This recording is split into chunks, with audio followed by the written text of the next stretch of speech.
ঠাকুর মা ও স্বামীজির চরণে প্রণাম জানিয়ে আজকের পাঠ শুরু করছি।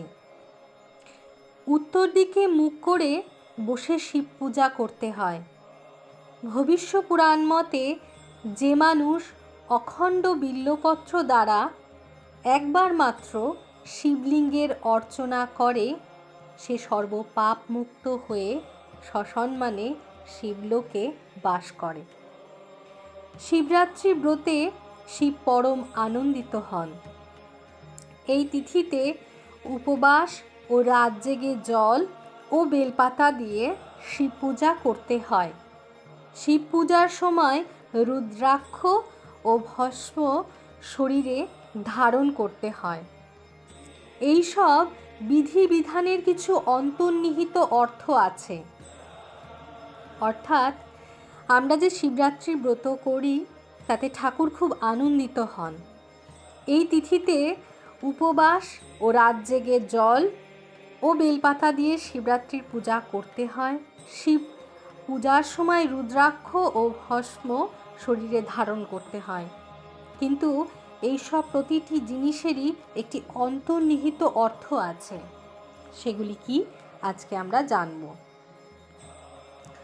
উপবাস মানে কায় মনোবাক্যে ঈশ্বরের ভাবে ও কর্মের সময় অতিবাহিত করা। রাত জাগার অর্থ হল শিবের জ্ঞানে জেগে থাকা। জল প্রাণ শক্তির প্রতীক। শিবলিঙ্গে জল দেওয়ার অর্থ পরম ব্রহ্মে পঞ্চপ্রাণকে আহুতি দেওয়া। শিবলিঙ্গে বেলপাতা দেওয়ার মানে পরম ব্রহ্মে সত্য রজ তম গুণত্রয়কে বিলীন করা। শিব পূজায় রুদ্রাক্ষ ধারণ করতে হয়, কেননা রুদ্রাক্ষ শিবের প্রতিমূর্তি। পঞ্চমুখী রুদ্রাক্ষ শিবেরই পঞ্চবদনের প্রতীক।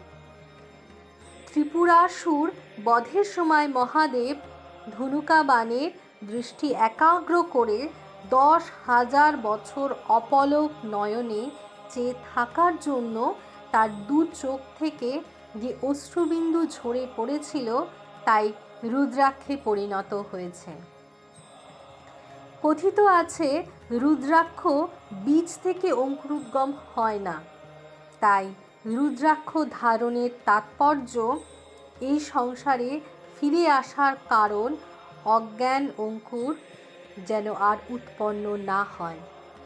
ছাই ভস্ম মেখে শিব পূজা করতে হয়। ভস্ম বৈরাগ্যের প্রতীক, কেননা এই সংসারে প্রতিটি বস্তুই প্রলয়কালে বিনষ্ট হয়ে ভস্মে পরিণত হয়। স্থূল সূক্ষ্ম ও কারণ এই 3 শরীর ভস্মে পরিণত হলে তবেই মুক্তি হয়।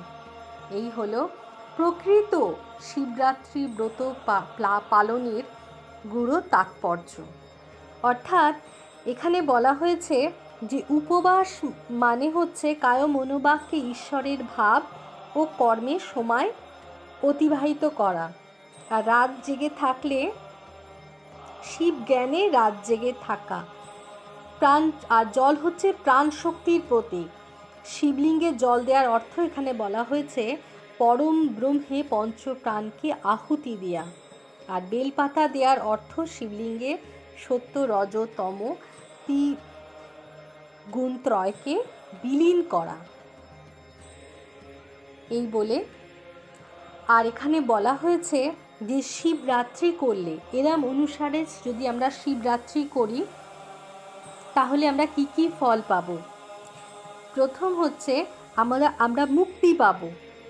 দ্বিতীয় একটি সুন্দর বলা হয়েছে ভবিষ্য পুরাণ মতে যে মানুষ, যে কোনো মানুষের কথা এখানে বলা হয়েছে, যে মানুষ অখণ্ড বিল্বপত্র দ্বারা একবার মাত্র শিবলিঙ্গের অর্চন করে সে সর্বপাপ মুক্ত হয়। সর্বপাপ মুক্ত হয়ে সসম্মানে শিবলোকে বাস করে।